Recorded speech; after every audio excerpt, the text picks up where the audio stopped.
Everyone, this is Anjali Verma और जैसा कि आप जानते हैं हम क्लास 12 की क्या पढ़ रहे हैं, सॉल्यूशन चैप्टर। और आज ये हमारा आई थिंक 7 लेक्चर है। ओके तो इससे पहले हमने अपने पिछले लेक्चर में क्या पढ़ा था, हेनरीज लॉ पढ़ा था। ठीक है, हेनरीज लॉ पूरी क्लियरली मैंने आपको समझा दिया था। P is equal to KH into x, x is equal what, mole fraction.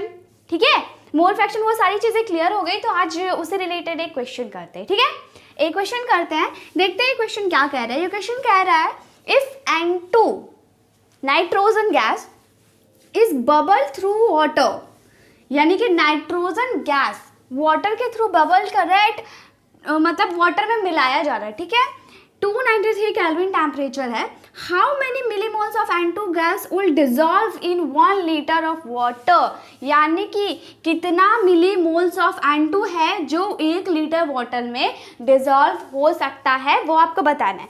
Clear.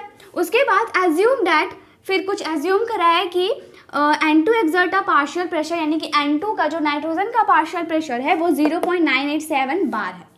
Clear. Bar pressure का ऐसा यूनिट होता है। KH दिया हुआ है हमारा, KH वो which is called Henrys constant, तो वो कितना दिया हुआ है 298 केल्विन पे कितना है 76.48 किलो बार। क्लियर। ये हेनरीज कांस्टेंट क्लियर दिया हुआ है, पार्शियल प्रेशर दिया हुआ है। हमें क्या निकालना है कि 1 लीटर वाटर में कितना मिलीमोल्स ऑफ N2 होगा, वो डिजॉल्व होगा। क्लियर। तो पहले हमें क्या क्या दिया हुआ है वो देखते हैं। हमें क्या दिया हुआ है, हमें पार्शियल प्रेशर ऑफ N2 दिया हुआ है। ठीक है, पार्शियल प्रेशर ऑफ N2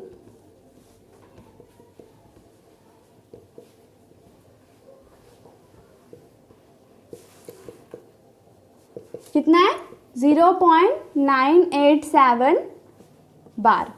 क्या दिया हुआ है, हेनरीज कांस्टेंट KH दिया हुआ है।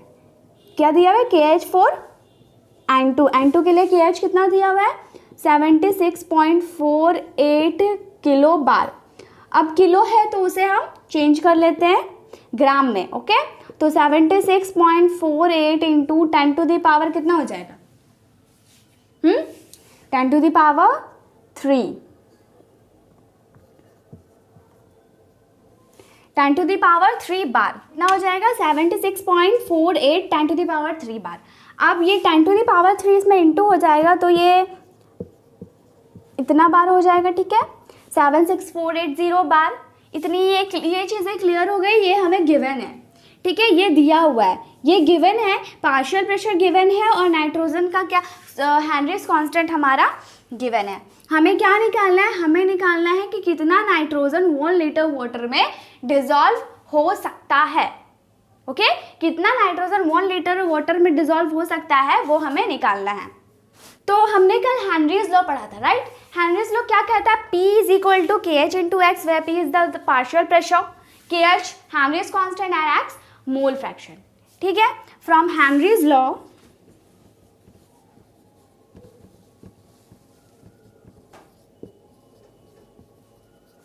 क्या होगा, P is equal to KH into x. अब देखो पार्शियल प्रेशर गिवन है। ठीक है, कितना है 0.987। हाँ, KH हमारा है 76480, X नहीं पता N2 का। क्लियर। X N2 की X निकालनी है तो अब हम N2 की X निकालेंगे, तब ये क्लियर हो गई।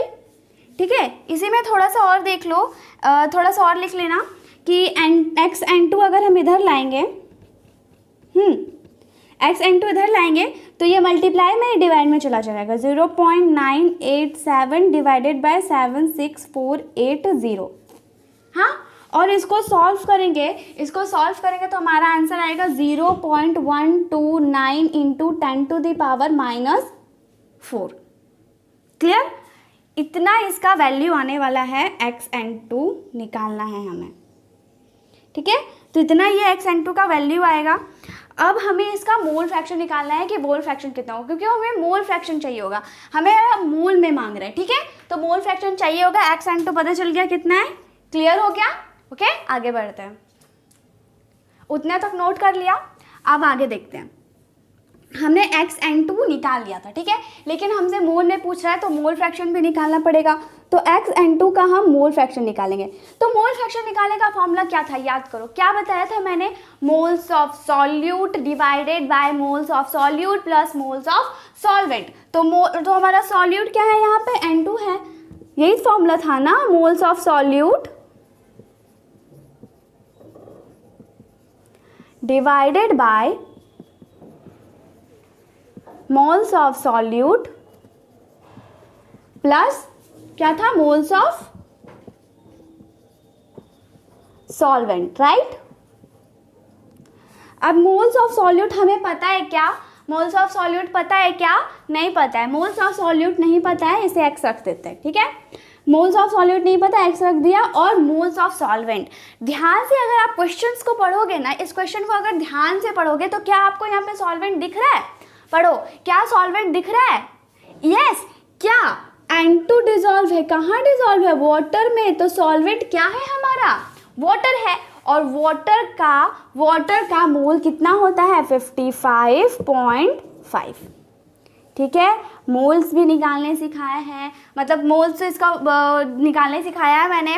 55.5 होगा वाटर का, प्योर वाटर का, ओके, प्योर वाटर का 55.5 होता है। ऐसा नहीं है कि मैंने रटा दिया, मैंने आपको निकालने को सिखाया भी है।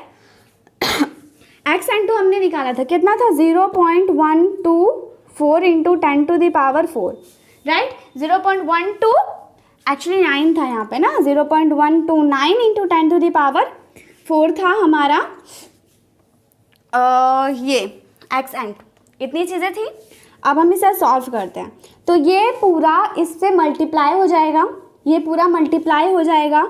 तो इस पूरे को इससे मल्टीप्लाई करते हैं, it means x plus 55.5 multiply हो जाएगा हमारा किससे, 0.129 इंटू 10 टू द पावर 4 से, और इधर क्या रह जाएगा, x रह गया। अब मल्टीप्लाई करते हैं x into 0.129 into 10 to the power 4 plus 55.5 into 0.129 into 10 to the power 4 is equal to x आ गया। ये x टर्म को उठा के हम इधर लेके जाते हैं, क्लियर, ये इधर ही रहेगा, ये x वाला टर्म है, हम उधर लेके जाते हैं। तो ये 55.5 into 0.129 into 10 to the power 4 इधर रहेगा, ये x, और ये प्लस में, ये पूरा यहाँ पे प्लस में, ठीक है, उधर चला जाएगा माइनस।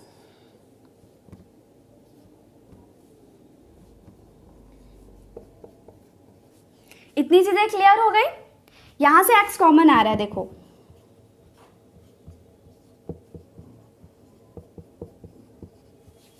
ठीक है, यहां से x कॉमन आ रहा था, ये तो एज इट इज उतर जाएगा। अब यहाँ पे एक चीज देखो, ये हमारा मल्टीप्लाई में, ठीक है, इसके साथ क्या चला जाएगा, डिवाइड में चला जाएगा। So 55.5 into 0.129 into 10 to the power 4 whole divided by 1 minus 0.129 into 10 to the power 4, okay. इतना नोट करो, मैं आगे बताती हूँ। हो गया, ये x की वैल्यू इतनी आई, ठीक है, x की वैल्यू हमारी इतनी आई है। अब हम यहाँ पे सॉल्व करते हैं, तो x हमारा ध्यान से देखो क्या हो जाएगा, ऊपर तो 55.5 into 0.129 into 10 to the power 4 है, और नीचे हमारा देखो, इस 10 टू द पावर 4 को हम इससे इंटू करेंगे।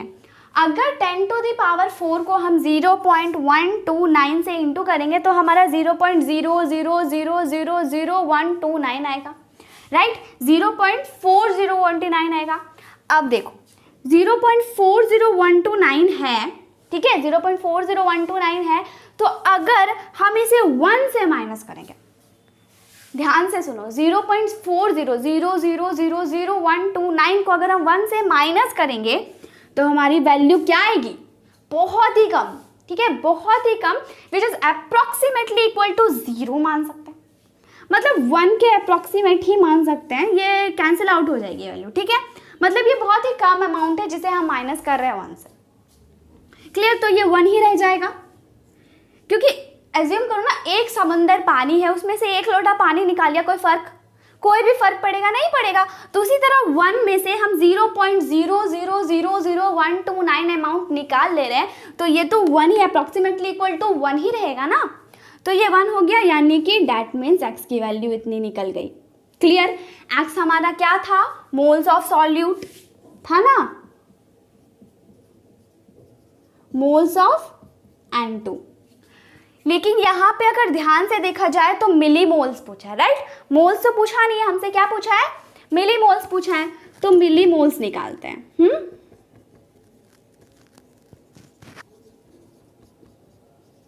मिली मोल्स ऑफ N2 क्या हो जाएगा?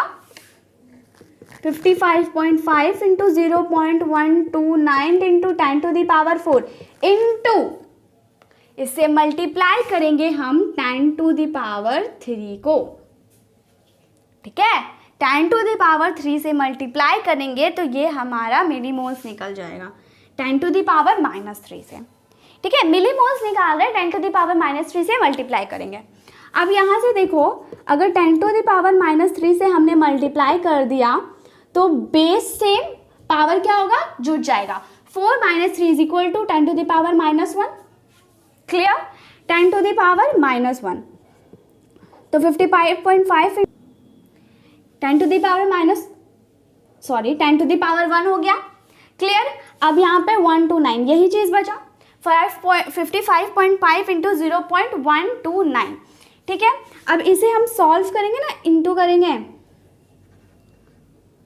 ये भी आप आंसर लिख सकते हो। क्लियर? ठीक है? लेकिन अगर हम इसे मल्टीप्लाई करेंगे तो 0.76 मिलीमोल्स हमारा आंसर आ जाएगा, ठीक है? ये भी आंसर हो सकता है, आप यहीं पे भी, क्योंकि बहुत बड़ा है, लेकिन ठीक है, यही आंसर दिखा। क्लियर? तो इस तरह से ये हमारा N2 का मिलीमोल्स निकल गया, यानी कि 0.76 millimoles of N2 dissolve in what? 1 litre of water. Okay, यही तो क्वेश्चन पूछ रहा था और ये चीज़ क्लियर हो गया है, इसे आप नोट डाउन कर लो। ओके, तो चलिए अब हम रॉल्स लॉ देखते हैं, ठीक है? लेकिन उससे पहले vapour pressure of liquid solution मैंने पढ़ाने की आपको बात की थी, तो और ये हमारा एनसीईआरटी का बहुत अच्छा एक टॉपिक भी है, vapour pressure in liquid solution.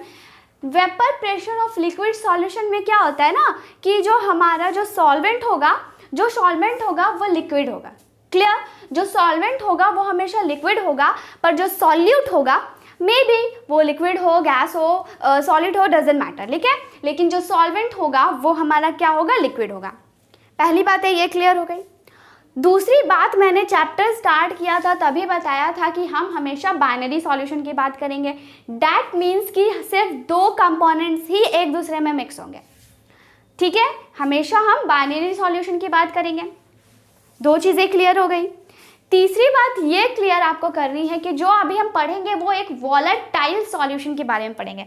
Then अब क्वेश्चन आता है कि व्हाट इज वॉलेटाइल।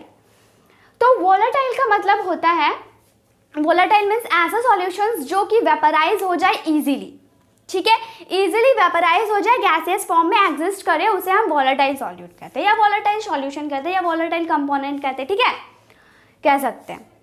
तो 3 चीज़ें हमें ध्यान रखनी है इसे पढ़ने से पहले। पहली चीज़ क्या थी कि जो वेपर प्रेशर में जो सॉल्वेंट होगा वो हमेशा लिक्विड होगा, सॉल्यूट कुछ भी हो सकता है, गैस, लिक्विड, सॉलिड कुछ भी हो सकता है। क्लियर? दूसरी बात ये करनी थी कि हम हमेशा बाइनरी सॉल्यूशन की बात करेंगे, इसका मतलब यहाँ पे सिर्फ 2 कंपोनेंट ही मिक्स करेंगे एक दूसरे से। क्लियर? और तीसरी बात क्या ध्यान रखनी है? तीसरी बात ध्यान रखनी है कि हम वॉलेटाइल के बारे में पढ़ रहे हैं। Volatile means what? Volatile means कि वैसा कंपोनेंट या वैसी सब्सटेंसेस जो इजीली इवेपोरेट हो जाएं। ये 3 बातें आपको क्लियर हो गई? तो अब हम आगे बढ़ते हैं। हमारे vapour pressure of liquid solution की अगर हम बात करें तो it may be defined as the pressure exerted by vapour when it is equilibrium with liquid at constant temperature. नहीं समझ आया? चलो क्या करेंगे, हमारा वेपर प्रेशर क्या हो जाएगा? वेपर प्रेशर, जैसे हम सॉल्यूशन लिए, राइट? या फिर हम कोई कंपोनेंट लिए, लिक्विड फॉर्म में रहेगा, ऑब्वियसली सॉल्वेंट लिक्विड फॉर्म में रहेगा। जब हम उसे एक कांस्टेंट टेम्परेचर पे, ठीक है, एक कांस्टेंट टेम्परेचर पे और इक्विलिब्रियम कंडीशन पे, कांस्टेंट टेम्परेचर और इक्विलिब्रियम कंडीशन पे वो जितना भी ज़्यादा प्रेशर एक्सर्ट करेगा, जितना ज़्यादा प्रेशर वो वेपर ही ना प्रेशर एग्जर्ट करेगा, तो जितना ज़्यादा वो वेपर प्रेशर एग्जर्ट करेगा उसी को हम बोलेंगे vapour pressure of liquid solution. मतलब लिक्विड सॉल्यूशन में इक्विलिब्रियम कंडीशन पे कांस्टेंट टेम्परेचर पे जो भी हमारा उसमें सॉल्यूशन होगा, यानी कि जो लिक्विड होगा, वो वेपर फॉर्म में जितना ही प्रेशर एग्जर्ट करेगा उसी प्रेशर को हम बोलेंगे vapour pressure of liquid solution. Clear हो गई? अब इसे बहुत सारी चीज़ें अफेक्ट करती है, वेपर प्रेशर को बहुत सारी चीज़ें अफेक्ट करती है। फॉर एग्जांपल हमने कांस्टेंट टेम्परेचर की बात की, टेम्परेचर इंक्रीज करेंगे तो वेपर प्रेशर बढ़ जाएगा। वेपर प्रेशर कैसे बढ़ेगा कि मैंने पहले भी आपको बताया है कि जो हमारे मॉलिक्यूल्स होते हैं उनमें काइनेटिक एनर्जी हो जाएगी, तो वो जल्दी जल्दी दीवार पे टकराएंगे ना, उस पर जो कंटेनर है, ये कंटेनर है, सपोज डैट ये कंटेनर है, तो इसमें हम बढ़ा दे रहे टेम्परेचर, तो ये जल्दी जल्दी इस वॉल पे टकराएंगे, ओके, एक दूसरे पे, और इस वॉल पे जो टकराते हैं ना, यही उसका प्रेशर होता है। क्लियर? तो जल्दी जल्दी ये वॉल पे टकराएंगे, जल्दी जल्दी टकराएंगे, जिसके कारण क्या होगा, वेपर प्रेशर हमारा इंक्रीज करेगा। तो पहला फैक्टर टेम्परेचर हो गया, टेम्परेचर बढ़ाएंगे तो क्या होगा, वेपर प्रेशर इंक्रीज करेगा, और टेम्परेचर घटाएंगे वेपर प्रेशर डिक्रीज करेगा। मैंने आपको अपने फर्स्ट क्लास से कहा था, और मैं अभी भी कह रही हूँ कि कॉपी पेन लेकर बैठो, बिना कॉपी पेन लिए नहीं हो सकता ये सारी चीज़ें, ठीक है। जैसे मैंने वेपर प्रेशर बताई, लिक्विड सॉल्यूशन, यहाँ पे डेफिनेशन लिखा, लेकिन मैं इसके कुछ फैक्टर्स भी बता रही हूँ जो यहाँ पे नहीं लिखा हुआ है, जो आपको लिखना है आपकी अपनी कॉपी में। मैंने जानबूझ के यहाँ नहीं लिखा ताकि आप मेहनत करो, ठीक है, अपनी कॉपी में लिखो। तो पहला फैक्टर क्या है, पहला फैक्टर है टेम्परेचर। टेम्परेचर इंक्रीज करेंगे, वेपर प्रेशर इंक्रीज होगा। क्यों होगा? क्योंकि काइनेटिक एनर्जी बढ़ जाती है, ओके, ज़्यादा वो वॉल से टकराएंगे। दूसरा क्या हो जाएगा, अगर टेम्परेचर डिक्रीज करेंगे तो वेपर प्रेशर क्या होगा, डिक्रीज हो जाएगा। ये एक चीज़ें क्लियर हो गई। अब नेचर पे डिपेंड करता है कि वो लिक्विड किस नेचर का है। अगर लिक्विड क्या होगा, वॉलेटाइल होगा, तो मतलब वो एवेपरेट होगा। चलो हटाओ, वॉलेटाइल अभी थोड़ा बड़ा वर्ड लग रहा है, तो ये हम मान लेते हैं कि हाँ, मॉलिक्यूल्स के बीच अगर इंटरेक्शन, फोर्स ऑफ इंटरेक्शन ज़्यादा होगा, फोर्स ऑफ इंटरेक्शन ज़्यादा होगा तो क्या होगा, फोर्स इंटरेक्शन ज़्यादा है, आप उसे तोड़ने में मेहनत लगेगी ना, तो इससे क्या होगा कि उस नेचर पे भी डिपेंड करता है। नेचर पे किस तरह, समझ में आ गया? वीक रहा तो इजीली वो इवेपरेट होगा, और अगर वो वीक नहीं रहा तो वो बहुत धीरे से इवेपरेट होगा, ठीक है। तो वीक रहा तो इवेपरेट होगा, तो इवेपरेट होने के बाद ही तो वो प्रेशर एक्सर्ट करेगा ना, तो इवेपरेट ही जब कम होगा तो कम ही प्रेशर एक्सर्ट करेगा। ये चीज़ें क्लियर हो गई? इतनी चीज़ें क्लियर हो गई तो हम आगे बढ़ते हैं। तो वेपर प्रेशर का फैक्टर्स क्लियर हो गया। अब हम रॉल्स लॉ देखते हैं। तो रॉल्स ने क्या किया, रॉल्स एक साइंटिस्ट थे, ठीक है, उन्होंने एक लॉ दिया वही वेपर प्रेशर कैलकुलेट करने का, ठीक है, कि उस कंटेनर रॉल्स लॉ क्या कहता है, रॉल्स एक साइंटिस्ट थे, ठीक है, जिन्होंने वेपर प्रेशर को कैलकुलेट करने के लिए एक लॉ दिया। वो लॉ क्या कहता है वो देखते हैं। For a solution of volatile liquid, मैंने क्या कहा था, हम वॉलेटाइल लिक्विड की बात करेंगे, राइट, एंड बाइनरी सॉल्यूशन, ये यानी कि बाइनरी सॉल्यूशन की बात करें, दो कंपोनेंट मिक्स होगा, क्लियर। तो for a solution of volatile liquid the partial vapour pressure of each component, यानी कि उसमें जो कंपोनेंट मिक्स्ड है तो एक का पार्शियल प्रेशर क्या होगा, बराबर होगा, is equal to the product of इस pressure in pure form, pure form में प्रेशर। अब यहाँ पे एन स्मॉल फ्रैक्शन, ठीक है, अब यहाँ पे आपके दिमाग में क्वेश्चन आया होगा कि उस ईच कंपोनेंट की हम जब बात कर रहे हैं तो यहाँ पे प्रेशर इन प्योर फॉर्म भी आया, then what is the pressure in pure form and what is the partial pressure, partial vapour pressure, ठीक है। तो प्योर फॉर्म में कहने का सेंस ये है मेरा कि अगर मान लो ये मेरा एक कंटेनर है, क्लियर, इसमें मैंने क्या किया, एक ही टाइप के सॉल्यूशन डाले हुए हैं जो यहाँ पे इसके सरफेस पे है, तो क्या होगा, क्लोज कंटेनर है एक्चुअली, ठीक है। तो क्या होगा कि जितने भी वेपराइज होंगे, जितना भी प्रेशर एक्सर्ट करेगा, जितना भी प्रेशर एक्सर्ट करेगा, यही मॉलिक्यूल्स इवेपोरेट होंगे। अब चूंकि ये पूरे सरफेस में फैले हुए हैं तो ज़्यादा अमाउंट होगा जो इवेपोरेट होगा। ज़्यादा अमाउंट ऑफ इवेपोरेशन होगा मीन्स ज़्यादा गैसेस मॉलिक्यूल्स बनेंगे, ज़्यादा गैसेस मॉलिक्यूल्स बनेंगे इट मीन्स कि प्रेशर भी ज़्यादा होगा। तो ये इसके प्योर फॉर्म में। अब सपोज कि हम एक और कंटेनर ले लिए, उसमें हमने लिक्विड में क्या किया, 2 तरह के मॉलिक्यूल्स मिक्स कर दिए हैं। ठीक है, ठीक है, ये मॉलिक्यूल्स 2 तरह के मॉलिक्यूल्स मिक्स कर दिए हैं। अब ये तो आपका घुलेगा नहीं, ये नॉन वॉलेटाइल है, या फिर वॉलेटाइल भी है, सपोज दैट ये नॉन वॉलेटाइल है, ये घुलेगा नहीं। या फिर इसको भी अब हम छोड़ दे, चलो ये वॉलेटाइल भी हो, तो क्या होगा कि ये जो लिक्विड है इसके जो मॉलिक्यूल्स हैं, यहाँ पे देखो, यहाँ पे 1 2 3 4 5 6 ज़्यादा सरफेस एरिया है, ज़्यादा इवेपोरेट हो रहे हैं, ज़्यादा गैसेस मॉलिक्यूल्स बन रहे हैं, ज़्यादा प्रेशर फॉर्म हो रहा है। लेकिन यहाँ पे क्या कर दिया, हमने मिक्स कर दिया। जब हमने इस चीज़ को मिक्स किया तब यहाँ पे बहुत ही कम इवेपोरेशन होगा एज कंपेयर टू दिस, कम इवेपोरेशन होगा एज कंपेयर टू दिस।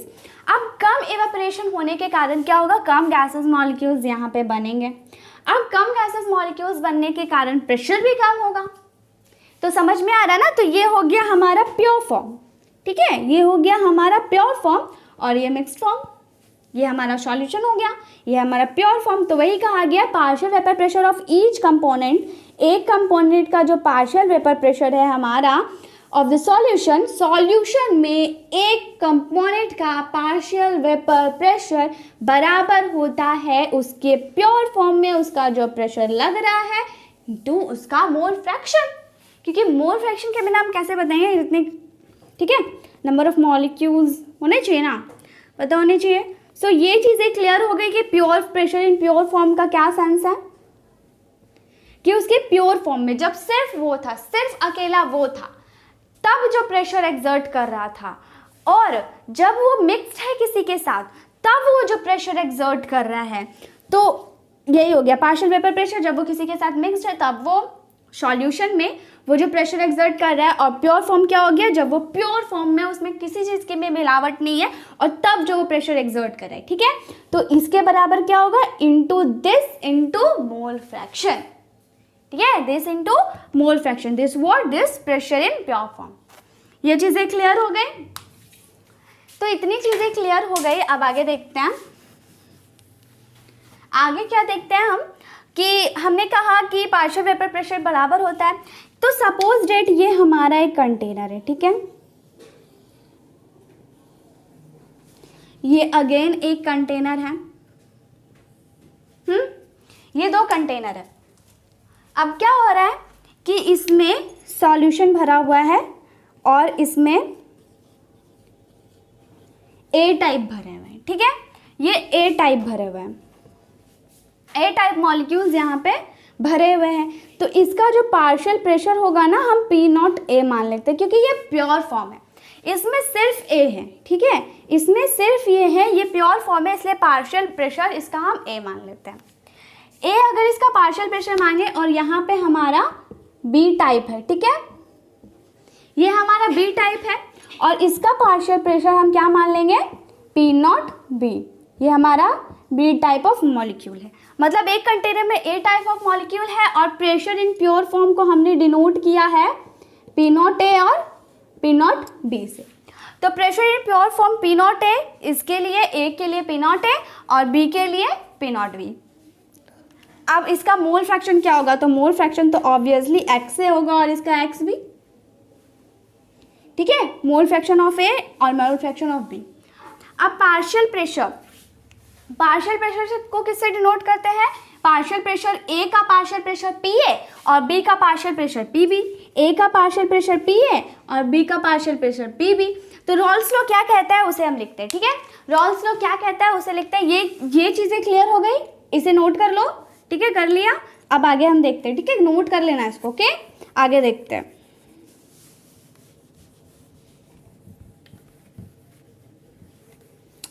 आगे क्या है हमारा, कि हम इसी चीज़ को फॉलो कर रहे हैं जो हमारा रॉल्स लॉ कह रहा है। तो रॉल्स लॉ कहता है कि partial pressure of each component. तो सपोज डेट हम लोग कंपोनेंट ए का माने, तो कंपोनेंट ए का पार्शियल प्रेशर हम PA मान लेते हैं ये किसके बराबर होगा, उसके प्रेशर इन प्योर फॉर्म, और प्योर फॉर्म में उसका प्रेशर क्या था P0 और उसका मोल फ्रैक्शन क्या था XA। क्लियर, ये चीज़ें क्लियर हो गई। This is denoted by equation 1। अब PB का हम निकालेंगे तो PB का क्या निकलेगा, P0B इंटू XB। PB का प्योर फॉर्म में मतलब B का प्योर फॉर्म में उसका पार्शियल प्रेशर इंटू उसका मोल फ्रैक्शन। तो ये दो चीज़ें इसको इक्वेशन 2 मान लेते हैं, ठीक है। तो ये दो चीज़ें क्लियर हो गई, इतनी चीज़ें आपको क्लियर हो गई।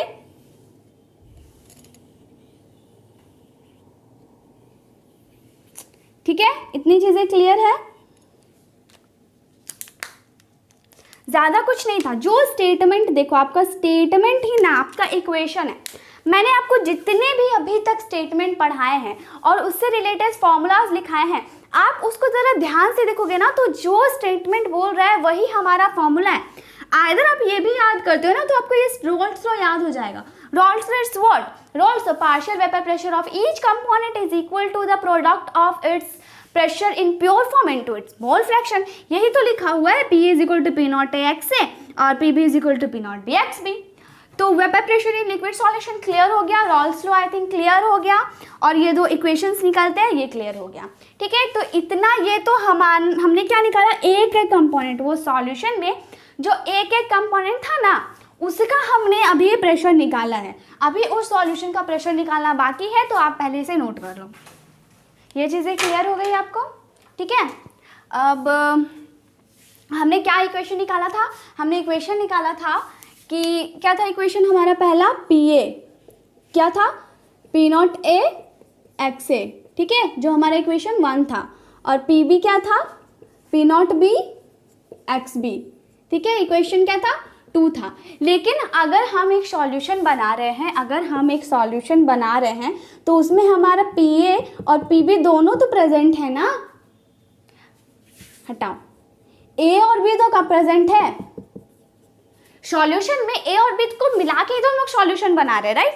तो जब A और B को मिला के सॉल्यूशन बना रहे हैं और इसका प्रेशर PA है और इसका प्रेशर PB है, तो पूरे सॉल्यूशन का प्रेशर कितना होगा, PA प्लस PB, यानी कि PT टोटल क्या हो जाएगा, PA प्लस PB होगा ना, ये होगा ना PA प्लस PB, क्योंकि इसमें तो प्रेशर, एक सॉल्यूशन है उसमें तो A वाला कंपोनेंट भी अपने तरीके से प्रेशर लगा रहा है और B वाला कंपोनेंट भी अपना प्रेशर लगा रहा है, तो A भी का प्रेशर भी इसमें ऐड होगा और B का प्रेशर भी इसमें ऐड होगा, तो टोटल प्रेशर क्या हो गया, PA प्लस PB।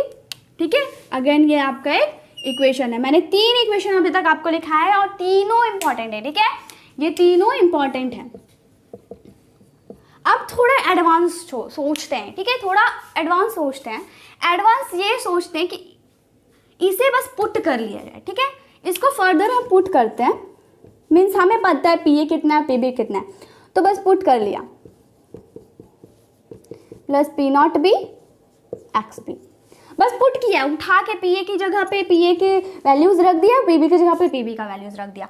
अब यहाँ पे एक चीज़ अगर आप ध्यान दोगे तो अगर आप पढ़ाई करते हो तो आपको याद होगा कि मैंने आपको बताया था क्या बताया था कि XA plus XB is equal to 1 होता है,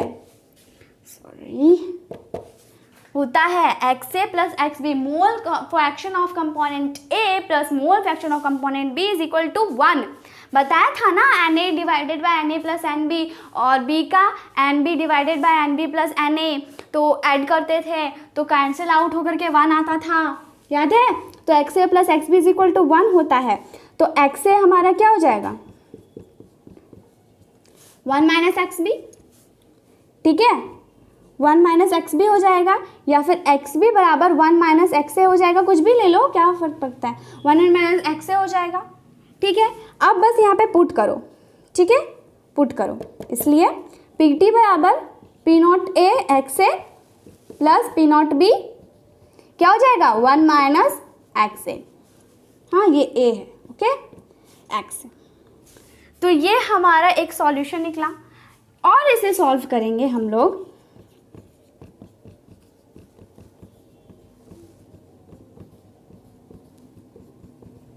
ठीक है, PT ये भी निकल गया, तो PT का ये फॉर्मूला भी हो गया, ओके, ये भी आप नोट कर लो, क्योंकि कभी कभार डायरेक्ट दे दिया जाता है, एक्स से दिया जाता है, सिर्फ एक्स भी नहीं होता, तो हम ये फॉर्मूला अप्लाई करके बना सकते हैं। इतनी बातें क्लियर हो गई?